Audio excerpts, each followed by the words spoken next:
Movie की शुरुआत में स्टीव को दिखाया जाता है जो एक वाटर प्लेन से एक आइलैंड आता है जहां स्पाइडर हेड नाम की पेनियाट्री है।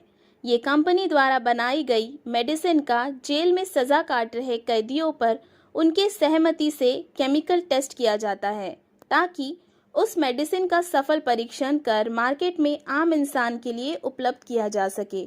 कैदियों को इस टेस्ट के बदले में उनकी सजा के समय को कम किया जाएगा और यहाँ उन्हें दूसरे जेल की तरह कैद में नहीं बल्कि 5 स्टार होटल जैसी फैसिलिटी दी जाती है।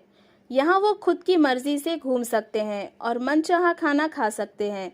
इसके बाद हम स्टीव और उनके सहायक मार्क को देखते हैं जो एक ब्लैक कैदी पर हंसने वाली मेडिसिन का परीक्षण करते हैं। वो उसे एक दो जोक बताते हैं जिसे सुन वो कैदी हंसने लगता है। इसके बाद ये लोग उसके किए जुर्म के बारे में बताते हैं जिसके लिए वो सज़ा काट रहा है।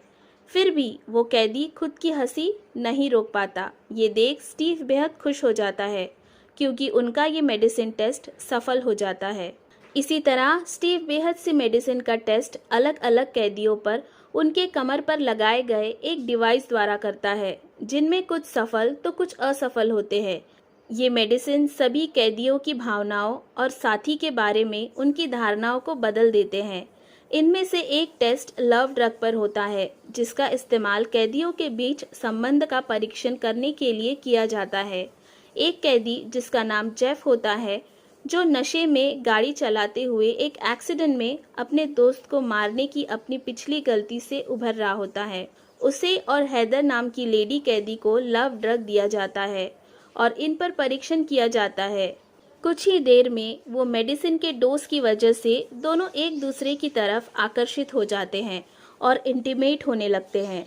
अगले दिन जेफ को दूसरी लेडी के साथ वही लव ड्रग दिया जाता है और ये दोनों भी उसी ड्रग की वजह से कंट्रोल नहीं कर पाते और इंटीमेट हो जाते हैं।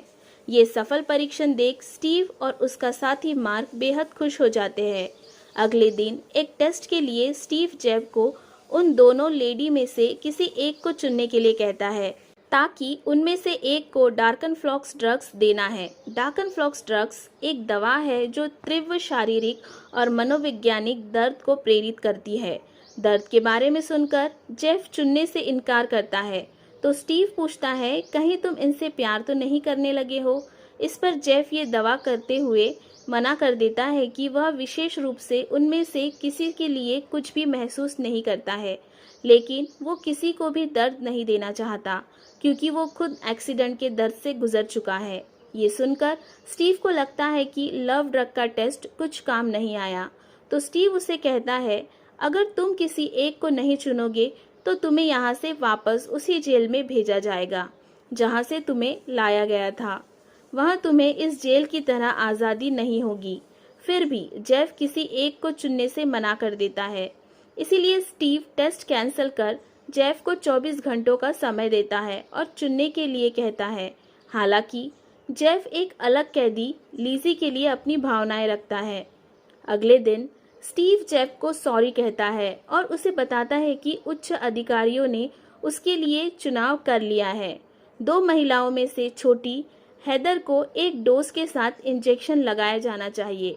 हालांकि ये केवल 5 मिनट तक चलेगा। अब जेफ अनिच्छा से सहमति देता है और उसके शरीर में डार्कनफ्लॉक्स इंजेक्ट करते ही हैदर को बेहद पेन होने लगता है और वो दर्द बर्दाश्त नहीं कर पाती।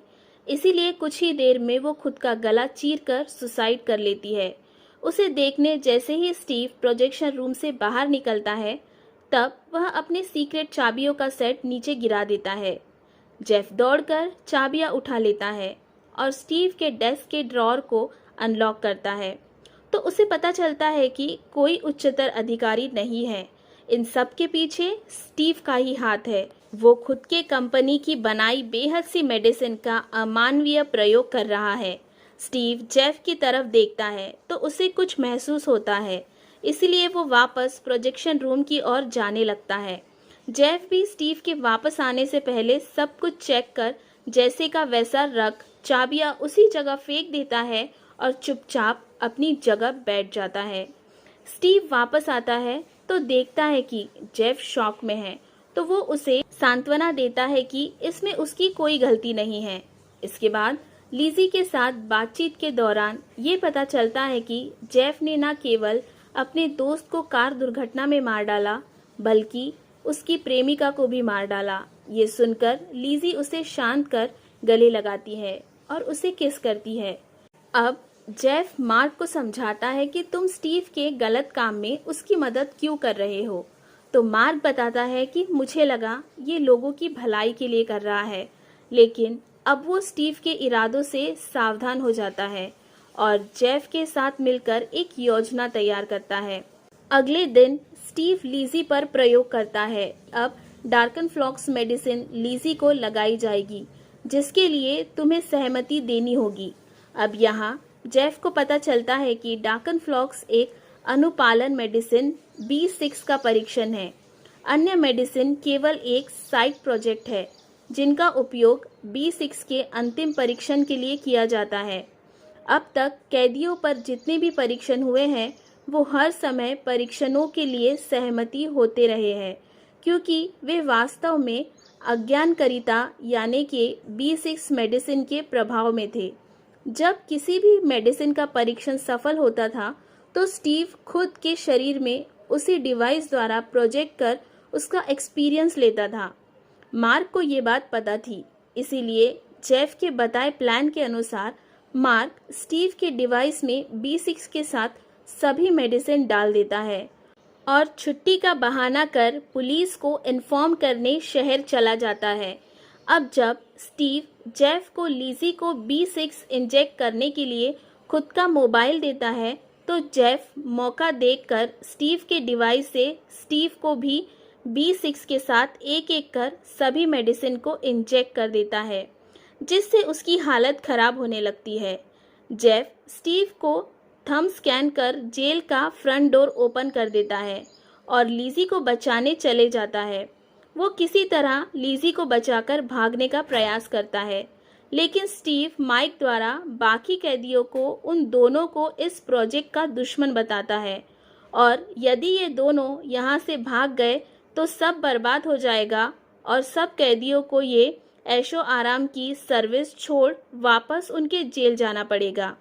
ये कहकर स्टीव जेफ और लिज़ी को पकड़ने के लिए उन्हें आदेश देता है, जो कि B6 के प्रभाव में थे, और खुद वाटर प्लेन लेकर वहां से निकल जाता है।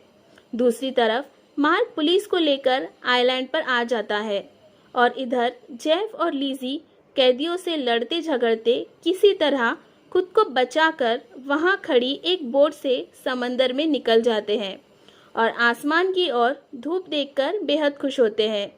तभी वो देखते हैं कि स्टीव का प्लेन एक पहाड़ से टकरा जाता है, क्योंकि उसके शरीर में बेहद मेडिसिन इंजेक्ट हो चुकी थी और बाकी कैदियों की तरह उसे भी बेहद सी विजुअल आ रहे थे, जिससे वो प्लेन से कंट्रोल खो देता है और इसी तरह पहाड़ से टकराकर स्टीव मारा जाता है। और यहीं पर जेफ और लिज़ी के आज़ादी के साथ ये मूवी एंड हो जाती है।